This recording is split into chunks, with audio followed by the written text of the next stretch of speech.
This episode of the Inferno is presented by Pearl River Resort. Pearl River Resort is the perfect place to spend a game day weekend. Gaming, golf, dining, entertainment, and more, there's no better place to stay and play.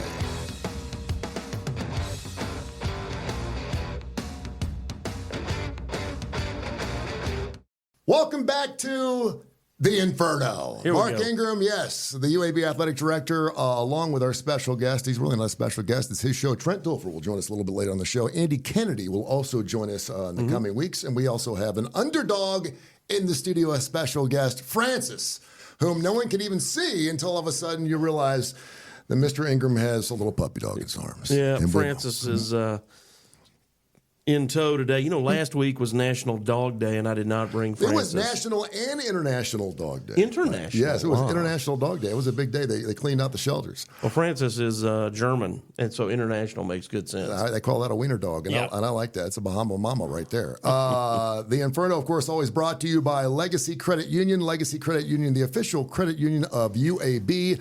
And, of course, along with our underdog, Trent Dilfer, and the rest of us, it's going to be a great podcast. The Inferno's up next. Trent Dilfer here, head football coach of the UAB Blazers. I want to tell you about my friends at Legacy Credit Union.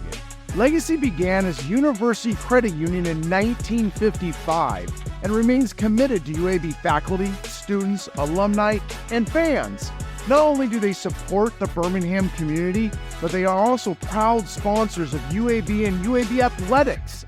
Visit legacycreditunion.com and find out why you should become a member today.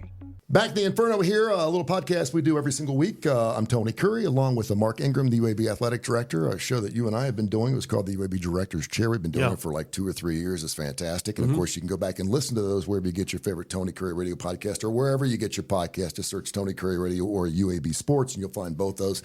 And Trent Dilfer will join us, the head coach of the UAB Blazers. 1-0. UAB undefeated, Blazers, man. Undefeated. Talk just a little bit about that. I know he's obviously probably moved on to the ULM game this weekend, the Warhawks, and a lot to talk about there. But you had a thunderstorm. I know you had a lot of. It was a bummer. I know. I hate.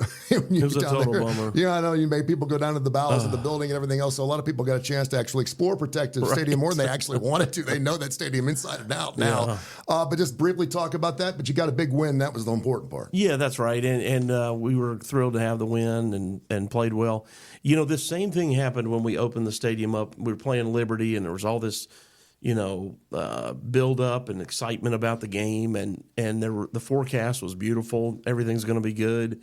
And out of nowhere, a couple hours before kickoff, we just got this monster storm. And that's what happened the other day is, and I mean, it was a storm now. It was like 60-mile-an-hour winds. I mean, we had flagpoles bend over sideways. It was nuts. And, so sheets of rain came down and delayed the game an hour. But I will say I want to thank all of our fans for sticking around, the ones who did. A lot of them did. And a lot of our students stayed, which I did not think would happen. I totally thought, the students, they don't really have a place to go the same. Like they ride a bus down, most of them. They don't have a car to go hide in if they want to hide in the car. And there were still almost 2,000 students that stayed, which was awesome. And we did this student run out, which we started last year with our freshmen, which was a ton of fun. And freshmen led our team out on the field when it was time to start the game. And once we started the game, we never slowed down. So we didn't have any lightning delays once we got the game going. But, yeah, it was a little, touch and go there for a little while. The Inferno and This Week in Blazer Athletics always brought to you by Pearl River Resort. Fantastic place, and it won't be too long before we're actually set up over there. I'm thinking around the holidays. I'm thinking right around the holidays would be kind of good. Take the wife. Maybe I got a girlfriend. We go over there for a couple days and just something to think about. We got to get the wheels turning. So you're holding Francis. It would be crazy for me to pretend that she doesn't exist. The funny thing is you're holding her. I didn't see her when I walked in the building. Molly didn't see her when she walked up, and she just holding her like a football. Is it easier to hold her or a football? Well, the football doesn't squirm on its own. Sometimes Francis does. You ain't fumbling that, though. Yeah, no. Amy and I have we have 4 children, 3 of which are out of the house, and we made the good move of getting a baby, and because we just didn't have enough to do. And, we've always had dogs for dog people, so we got a dog. So hold on, let's back it up a little bit. Explain to me in detail the conversation that you had along with Miss Ingram on how you got this puppy dog in your life. Yeah, I can't. Please give us all the details. I cannot tell you that this was something that everybody wanted but me. I'm a dog person. I like dogs. I wanted a dog. I was all in favor of the and dog. You lost a couple of dogs last 18 months. We so it's been a tough time. Yeah, Rosie and Ralph. We had these two great little dogs, and it was their time. So anyway, I mean, I was all in favor of getting the dog. It just did not occur to me how much I would kind of enjoy the empty nesting, and that we had about a month of that, and before, even though like I said, we still have a daughter, Audrey, at home, but she started driving over the summer, so she gained some independence, and but now we've got sweet little Frances here who's got us tied down like an anchor. We're doing a kennel dog, I'm assuming here. We kennel her some, but you see, I brought her with me here. There's a reason that she's not at home in the kennel. Well, yeah, and you told me, and I'm like, okay, you can fine. You can bring your dog in here. But she does the kennel thing. So who's up at 2:00 in the morning? Yeah, who's Amy changing is. diapers? Thank goodness, Mama. Well, first of all, she sleeps through the night. She's actually very good at night. She does get up a little early, but that's all right. But other than that, she doesn't move around in the bed. She's good. Yes, she sleeps with us. Yep. Yeah, that's something. And but otherwise, I treat puppies like children. That you're supposed to put them in a crib by themselves on their back. Right. And that way you don't have any issues. On their back. On their back. Yeah. Put them on their back. How about that? They won't snore. So maybe. Okay. Well, we'll try that. Well, it's going to be great because as the show gets a little older and matures, we'll certainly see her. And maybe. And I used to have a couple of wiener dogs, Dotson myself. Yeah. And they were not friendly animals at all. Oh, now we had another one. Our first pet was a miniature dachshund named Lucy, and we had her for 12 years. She was a fantastic, fantastic pet. Really? She didn't bite anybody? No, and neither does Francis. Mine bite everything. We talk to them like people, and that's we think that socializes them. I don't know if it does, but that's our theory. All right, before the man Trent Dilfer comes in here, the head coach of the 1-0 Blazers, I wanted to ask you as the UAB athletic director, first a week of college football. We made it. We did. It was a good week. With antitrust lawsuits and NILs and transfer portals, and we got Oregon in the Big Ten, which is really weird, and 18 schools, and the SEC with it was just, there were some things where I had to go back and check and say, hold on, wait a minute, he's playing here, and this team is now in this. But we got through it. Your overall views, I thought it was pretty doggone good. It's nice to know that nobody's out after week one. Yeah, well, I don't know. We talked about that, I guess, that week 0 game with Florida State and Georgia Tech. That would be interesting. Yeah, we're recording this show here on Labor Day, so they're playing Boston College later on tonight. Yeah. But they lost their first game, so they have to win that game. Surprisingly. Yeah, they got to go undefeated for sure at this point, I would think. But, 12 teams now in, so maybe I'm wrong. But, again, I think they need to probably win out and win their championship is what I'd say. And then Virginia Tech lost. Virginia Tech was a sleeper to win the ACC. Georgia really handled Clemson in a way that I did not see coming. And it was a close game at halftime, and it was not until like the middle of the third quarter when Georgia scored again, and that became an ugly game. But Clemson also picked, and it doesn't affect their conference standing, but they and Florida State and Virginia Tech, all three were kind of picked along with Miami, one of those 4 teams to win the league, and Miami's the only team that won, beating Florida, which was a great game and a great win for Miami, obviously. So, yeah, I thought there was a lot of good football. LSU losing to Southern Cal, I was a little surprised by that. Were you surprised how Brian Kelly responded to that with the banging of the table, which, by the way, looked like he was and kind of looked around a little bit to make sure that everyone saw him bang the table. And then, of course, he went on to say how pissed off he was. But did you see that? I didn't see it. Yeah, you were brought from Notre Dame to come to LSU to win football games, period. No matter how you get it done. I don't care how you get it done. W's. Right. And when you have your best players giving your best games and still lose, that hurts. It certainly does. Thoughts? They didn't lose to a bad team. I think Lincoln Riley's doing a great job out at Southern Cal, and this was not like some easy matchup.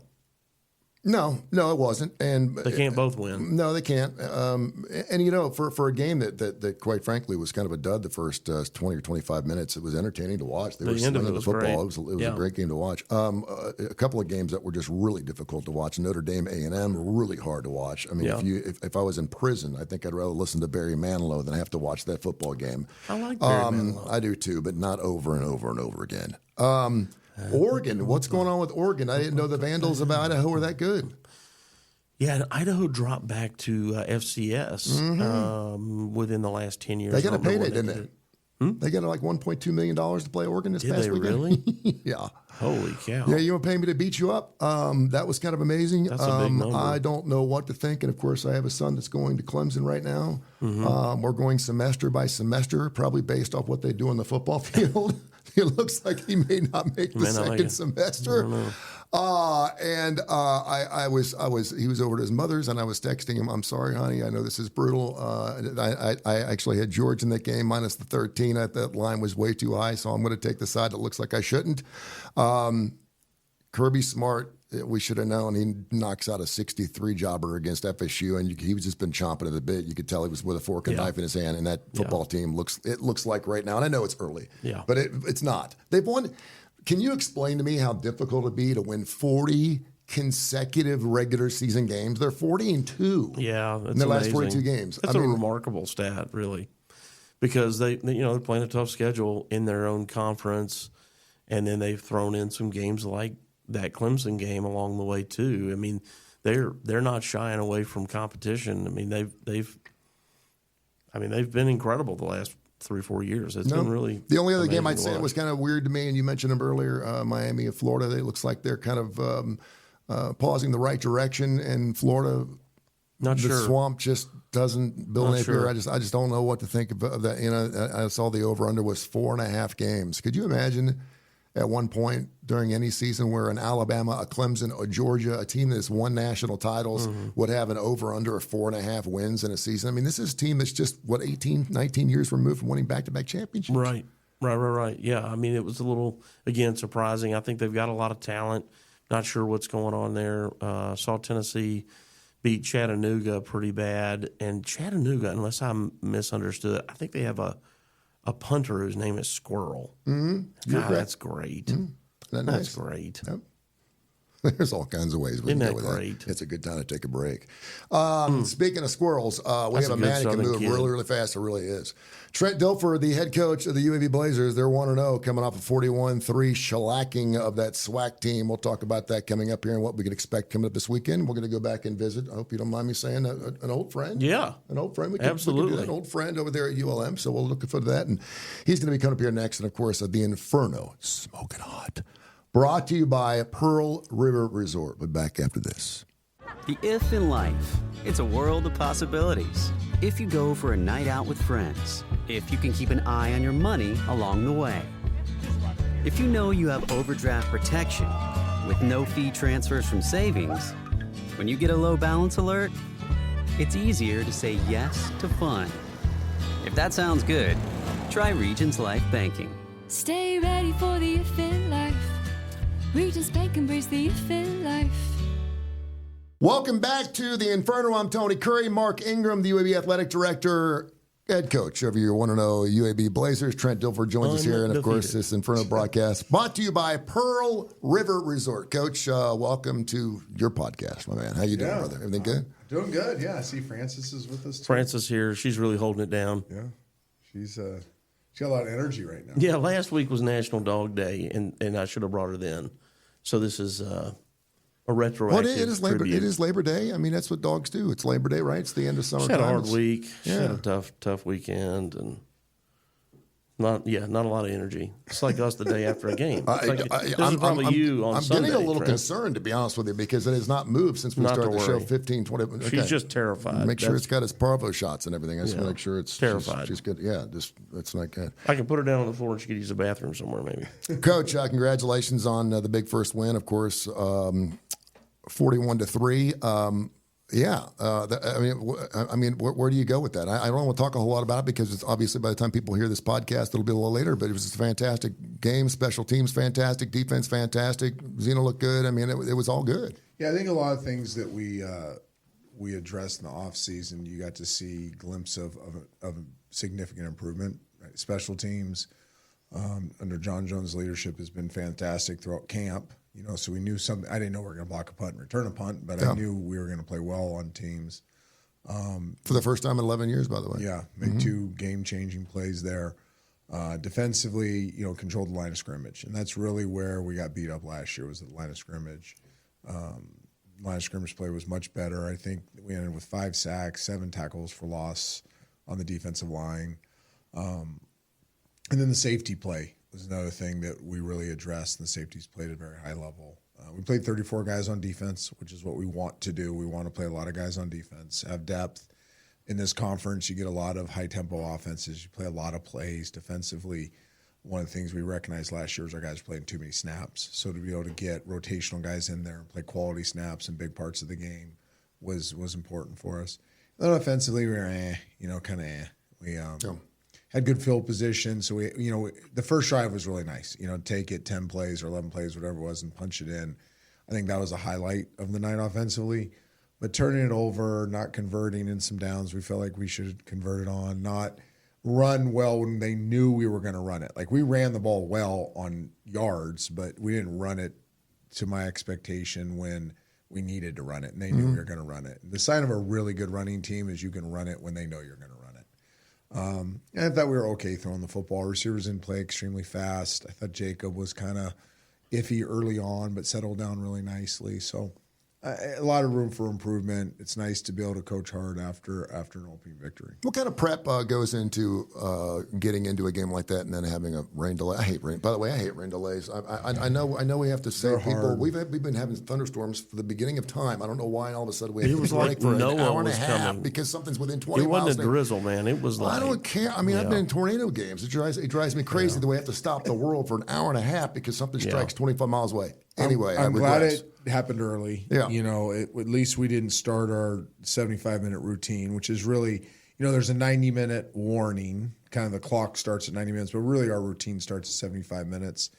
And we were able to have the delay before the 75 minutes. So our kids basically just hung out in the locker room. They had a couple quick little reminder meetings, but they listened to music, hung out, kept it pretty loose.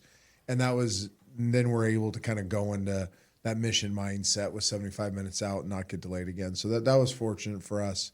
And I thought they responded well. We did not respond to our 2 delays last year very well. Yeah, I remember. Yeah. So it was nice to respond well. The Inferno brought to you by Pearl River Resort. He's the head coach of the UAB Blazers. Trent Dilfer, UAB athletic director, Mark Ingram, on Tony Kurre.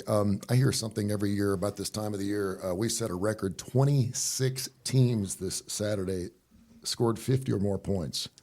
34 teams scored 48 or more points. One team, Abilene Christian, scored 51 and lost to Texas Tech 52-51. And so you see this a lot where a team will get up really early, and UAB obviously did that, and then you like to sit guys and get a lot of guys playing on defense, this, that, and the other. And that's great. But I always hear, well, that way they don't have to show their playbook. I always hear, well, that way we didn't see a whole lot from them in the second half because they didn't want to show too much their playbook. How much of that is true? And do you go into a game, into a SWAC team, you're favored by 26, so let's be real, you should win by 26. Do you look at this and go, I hope we don't need to look at these, and I hope we can just get it done with this? And how often do you change that and deviate that? Yeah, it's actually a great question. We do exactly what you said. We had our hope to win with game plan. We had our, if we need stuff, we'll pull it out game plan, and then we had the holy crap, we didn't play very well, we're going to come back game plan. Yeah. We build those every week. We carry a lot of volume offensively, a lot, like more than most NFL teams. We ask a tremendous amount from our offensive players to learn. Sometimes it is a problem. Like we know it can be a weakness if they don't grasp it and they're playing confused.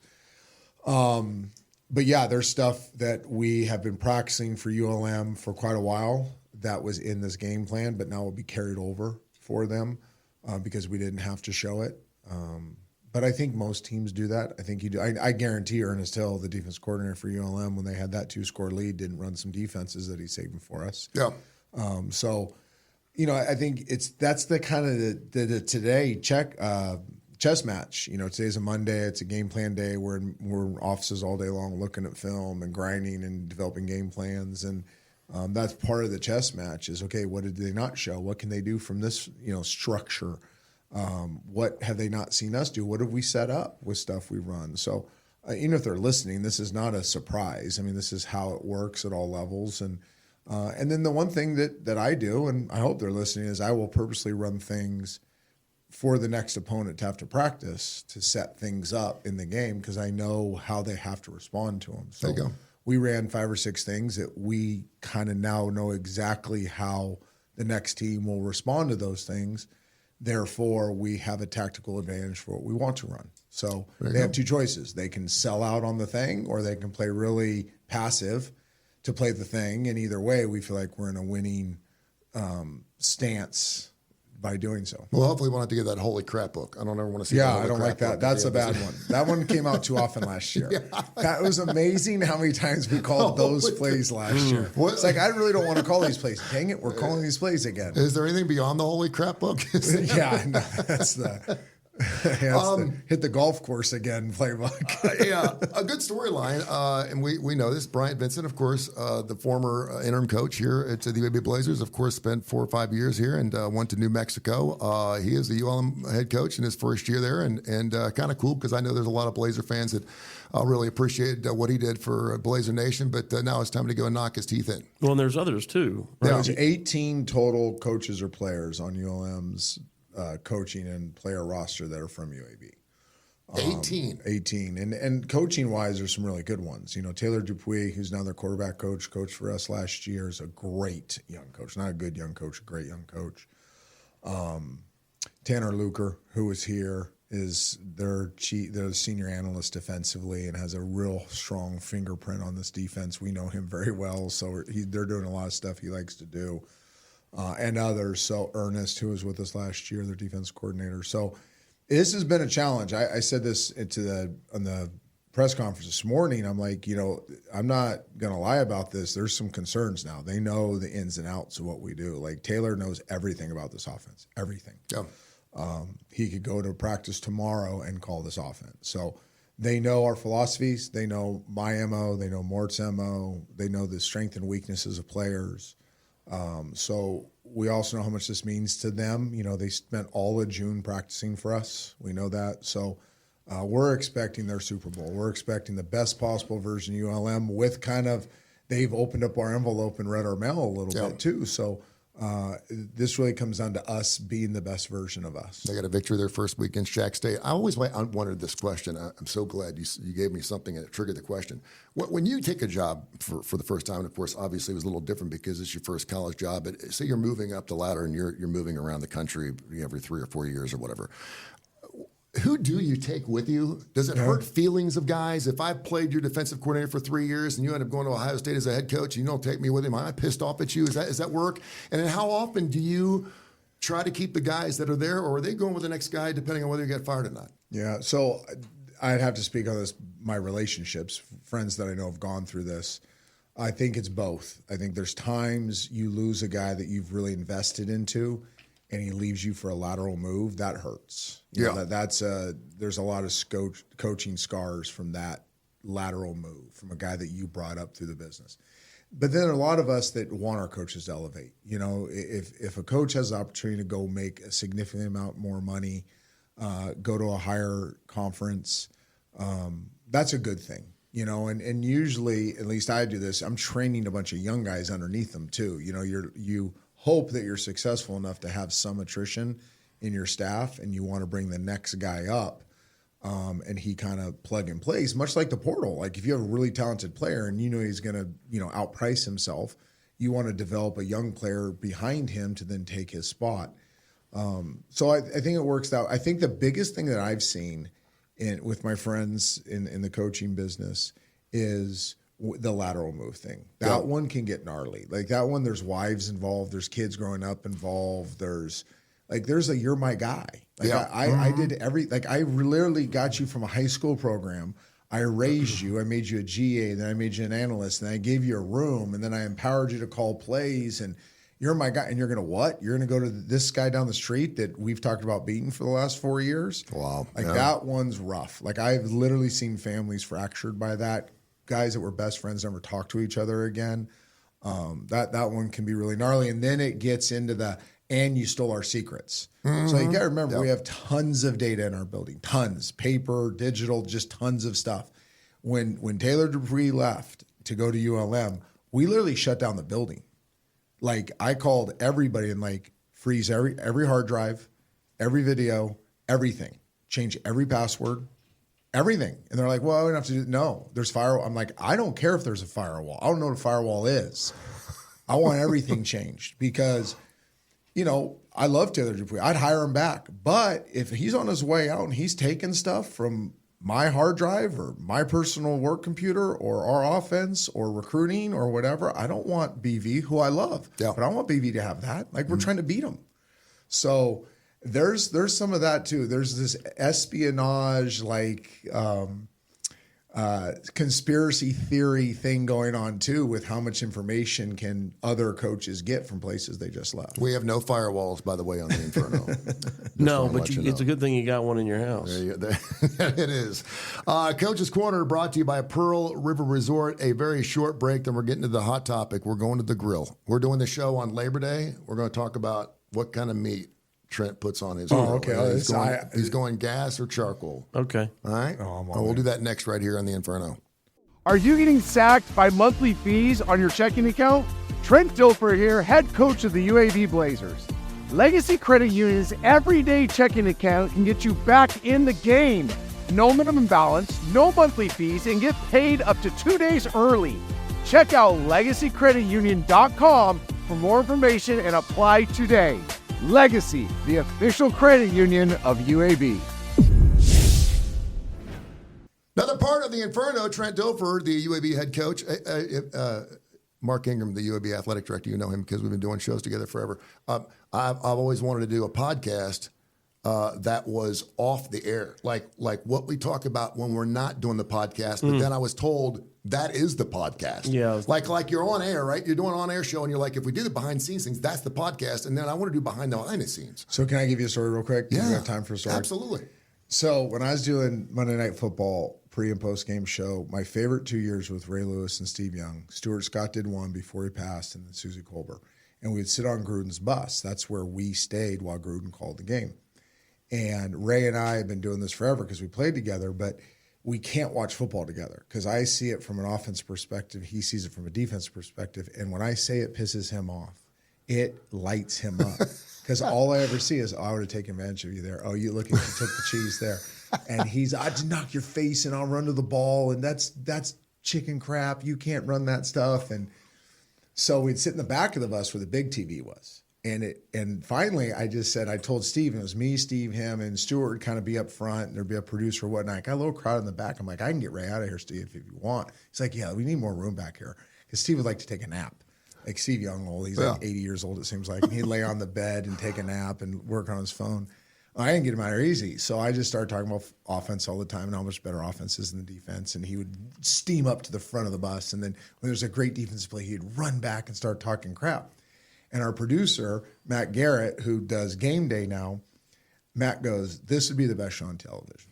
He's like, all of you could just control your language. This was pre-Pat McAfee. Yeah. Now, we could do this now. Oh, yeah, he says whatever he Pat wants. has kind of said... Dude, Nick Saban dropped an S word in it. I think it was set up to do. I couldn't believe it. I think it was set up. So funny. now we could do it. But like back then, we're like, this would be the best show. People have no idea. Like, this game is going on.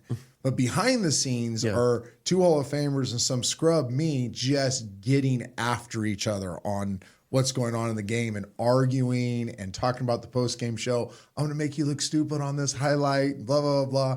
We'd throw candy at each other. Like, it was off the charts. We always thought it'd be a great show. Never made TV. You guys are still after it. You can still get it done. It'd be great. Yeah, it's funny. The profanity thing is a really interesting thing to me because I was around for the Janet Jackson debacle, right? Yeah. And we got letters to every radio station, every personnel saying that you will be fined $583,000 if you drop any type of profanity. So we started dropping "Who Are You" from the Who because they say the Who, that's you.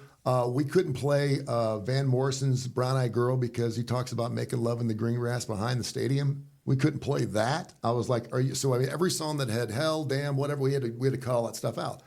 And I was like, "What in the world are we doing here?" Because I mean, half the classic rock catalog we play had something in it. You know, I mean, Life in the Fast Lane. I mean, there's a million songs. And so then I see, Pat, and I realize that you have a disclaimer, and that sets you off a little bit, and people can leave you alone. But can we have a disclaimer here? We put a disclaimer on the screen, and we say whatever we want. Well, no, but is that what that means? This is a podcast. We can do whatever we want. We're not regulated by the FCC unless they would run it on a radio station. We're just trying to make it a family show. I can do or say whatever I want on my podcast. On your podcast, you can as long as you allow me to do so. But it is interesting because Pat has kind of opened up, and I was really surprised. Now, Nick has dropped an S-bomb a couple of times on Hey Coach when he was on scene, like at a Buffalo Wild Wings or a Victory, whatever. And so I laughed. I thought it was funny, but I was kind of like, wow. And of course, I think Kirk Herbstreit said it best. You just broke the internet. Yeah. But hilarious. No holds barred now. No doubt. Great stuff, my man. Appreciate you. Good luck to you and your staff against La Moreau this week. Look forward to starting. So that's the hot. I totally hijacked the hot topic. No, I'm just getting through this part here. Now we can go to the hot topic. You want to go? And again, this is your show. We can go as long as you want. But I do want to ask you. I was a gas guy forever. I'm not doing this primitive. I must have charcoal and I must go out and kill my own food guy. I'm BS. I mean, I like gas. I like it quick. I like to get in, get out. I don't want to spend the whole day over a hot grill. I don't. Unless I'm with a bunch of people I don't want to be near and I'm just getting drunk on my own, right? Yep. So I went charcoal, and then we mentioned, we were talking about Francis here, the puppy dog, and then I mentioned the fact that I had goats. We talked about goat yoga. I don't know how we got into that. And I mentioned that I had goats for a while, and one of the goats got into my charcoal grill, knocked it over, and almost set my house on fire at 2 o'clock in the morning. It was a 3-alarm fire. Firewall. It was bad. I mean, my neighbor hadn't come over, firewall. The house was going to go up in flames. And so I wanted to know, because it says a lot about a guy and whether he's gas or charcoal, and was willing to tell the truth about it. Yeah. And second of all, are you, because I know some guys that are grill guys that they'll go to another dude's house and like mess with the grill. And I'm like, that is just, you don't do that. Yeah. You ask if you're going to go to the man's house and are put in some type of grill duty, you ask the man of that house or the griller of that house, is there a way you want me to operate your grill? Yeah. Like you don't just There's jump a protocol. Yeah, you don't just go and touch another man's grill. You don't. Without permission. So that's number one. My answer would be both. I have a little Weber that I use for charcoal. Don't use it as much as I used to when we were first married, but there are times you just need a charcoal burger or a dog. Yeah. A dog especially. Yeah. If you have hot dogs, I think, in my opinion, they're better over charcoal. Delicious. I'll do them over gas, They are. but they're Yeah, not you're the same. Yeah. But now I found the greatest thing of all time, the Uni pizza oven. Oh, you like that? I thought you were going to go to the Blackstone. So we've done the Blackstone. It's great. I'm pro It Blackstone. looks like it's a pain to clean up. Is it a pain to clean up? It's a little bit. Yeah. It's also not a grill. You know what I mean? It's not a true It's grill. Waffle Like a House. griddle. It's Waffle Yes, House it's in a the backyard. griddle, Yeah. which I appreciate. There are things it's great for. Like we do brunches and stuff like that. Yeah, but you can make like eggs and stuff. Yeah. But I'll tell you this Uni pizza oven. One, I'm a huge making my own pizza guy. Like I Really? have gone from, on a scale of 1 to 10, I started as a 0.1. I was literally terrible, the worst, destroyed pizzas, but said, I'm going to get good at this. So my son-in-law, it's become our thing. We're actually thinking about doing a show one day on making pizzas. Nice. We've gone from a scale of 1 to 10. I bet you we're good 7 5s to 8s now. Like we're doing some gourmet pizzas. I can cook the edges perfect. The crust is perfect. We figured out the secret. Take me back. Is this the thing that just makes pizzas, right? It's just I'm getting to that. Yeah, okay. So what it does is it goes from about 1,000 degrees down to whatever you want it to be at. Yeah. So is it electric?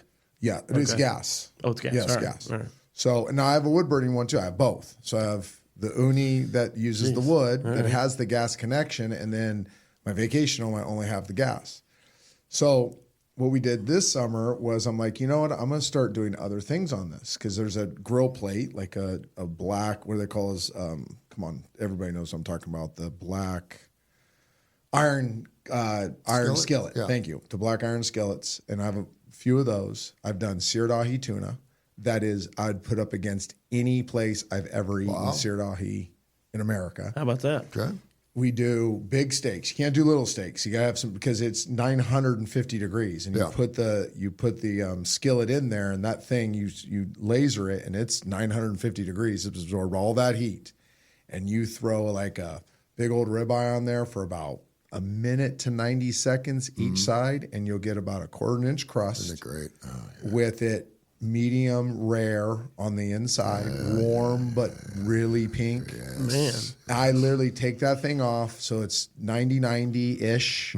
Take it off, cover it with foil for 5 minutes or so, let it keep cooking inside. It cook, yes. Slice little things, and you have a crusty, What are we doing medium tonight? rare. Oh, you're talking. Then I do the ahi for appetizers. And then if I'm feeling really frisky, I'll get some pizza dough that we froze because we make homemade pizza dough. My son-in-law really makes it. He's the best at it. And then we freeze it. If we just want to do like a couple pizzas, like late night pizzas, takes me. I'm the pizza maker and I'm the pizza cooker. And then we'll do 10 o'clock with, a few cocktails in. We'll bring out some specialty pizzas. We made dessert pizzas. So the uni gives you a lot of flexibility. That's and fun. I still have my grills, still use my grills a lot. But like if there's going to be a night where I'm kind of trying to be the gourmet here and entertain a lot of people, it's the uni. Green egg? I did the green egg in Austin. I did a Thanksgiving turkey on it that was okay. I'd say it came out like a. I have a hard time It's a controlling the B-, temperature on it, B, man. so I've got did the I. whole 9 yards. I have a was really hard. hard time getting the temperature set. It was hard. I learned to go lower and slower. I did Yeah. learn that lesson. Just go lower and slower and hedge your bet on time. Wings? I did. I screwed up wings on the green egg. I also have a pellet grill. I have a Rectech that I've done wings on that are pretty good. I do like. Have you the ever pellet had all grills. the grills going at one time? I have. Yes, That's a lot I've done happening. 4. I've done 4. I've never had more than 4 in one place. Corn on the cob. Yes, corn on the cob for sure. Corn on the cob is like the next big thing, right? By the way, people are really getting very crazy good. with corn on the cob. You get crazy. It's all about the prep. Corn on the cob actually isn't that complicated if you do a lot of prep ahead of time. But I mean, people are putting everything on corn on the cob. I went to a corn festival this summer Yeah. at this person's neighborhood. It was massive, and they had all this corn. Yeah. And it's just hilarious to That's watch all they all eat. these people walking Yeah. around with sticks of corn. It's not that good, but everybody Well, it's messy was. too. It's I don't know. It's just weird. yeah, in your teeth. it's not something I want to do the State Farm thing. I certainly wouldn't do it on a date. But Right. what, Right.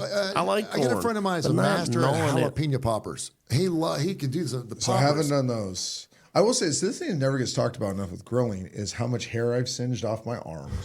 How many burns I have. Eyebrows. The pictures that they took of me this summer with flour all over me, hair singed, sweating. I'm bald, so my head just starts pouring sweat. Not a little bit. Like your guys' head sweat, but your hair catches it. Yeah. I don't have anything to catch it. So it's just pouring down my face. My shirts are destroyed. Like I look like a disheveled piece of what on the grill, but I'm in it now. And you said something earlier. My wife is going to crack up if she listens to this. It's my way of escaping big groups. Yeah. So when we entertain 15, 20, 25 people, it's my way. You're out there. And I have an excuse. I don't have Give to me a talk minute. about football. I don't have Right. to talk about parenting. I don't have to talk about grandparent. I don't have to talk about any of the things. I get to go grill, have a cocktail or two. I'm with you, dude. And just get lost. And it is my happiest place in the summer. I'm with you too. Finally, brats. solid. Are you in the brat thing? Do you brats? I do brats. I don't do them as one of my dear friends is Trent Baalke, the GM of the Jaguars, and he's from Wisconsin. And he did brats at my house in San Francisco one time. And I said, I'm never going to try to do brats like this because I can never do this. Like what he did with all the peppers and onions and the beer and the soaking and the timing and then how he cooked them. And it blew my mind. I'm getting hungry. And we were entertained for like 50 people, 50 like high school coaches, college coaches, just football community. And he came over. He's a GM of the Niners.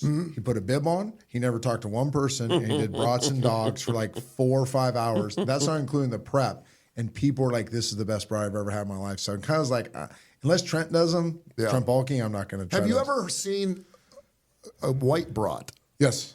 See, and I've tried to show people, and they think it's the most disgusting thing. No, it's amazing. That's what I Met? was raised up on. They're amazing. love They're my those. favorite. Is that Queen City- Metwurst? What is? There's knockwurst, Yeah. there's metwurst, there's bratwurst. And the They're all the bratwurst, the worst. white ones, you get Queen City, you can order them. Oh, Best Cincinnati. brat. Once it pops, it's They're time to pull off. fantastic. And it's unlike any other brat. People look at me and like think I'm crazy. I was growing up on those. We'd eat those 4 to 5 times a Well, day. that's what Trent did.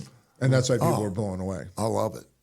God, we're going to have to get some We can brats. talk barbecuing all day. No, I want to get better, though. I feel like I'm a B- overall, and I feel like I need to go to my grave as an A. Yeah. You got work to do. Yeah, it's a buck. It's like I want to go. I want to go like what's it? Intern. What's it called? You shadow or apprentice. Yeah. I want to go be like an apprentice for one of these unbelievable grill masters because I follow learn these some grill stuff. masters on Instagram, And in my 12 minutes a day on Instagram, I bet you it's dogs, funny reels my family sends me, and grilling. Those Dude, are the you know three how they got things. caskets? You know, in caskets, they open the front and they can keep the.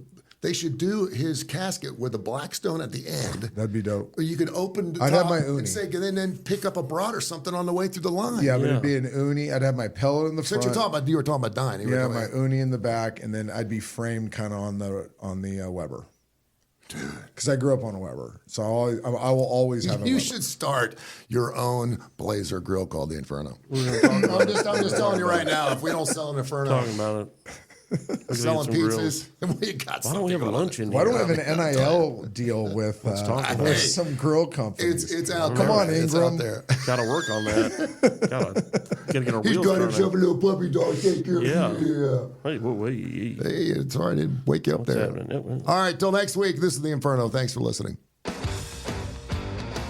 This episode of The Inferno is presented by Pearl River Resort. Call on an early weekend and head over to Pearl River Resort, where it's always no work and all play at Silverstar, Golden Moon, and Dancing Rabbit Golf Club. And be sure to catch the big game excitement at Timeout Lounge.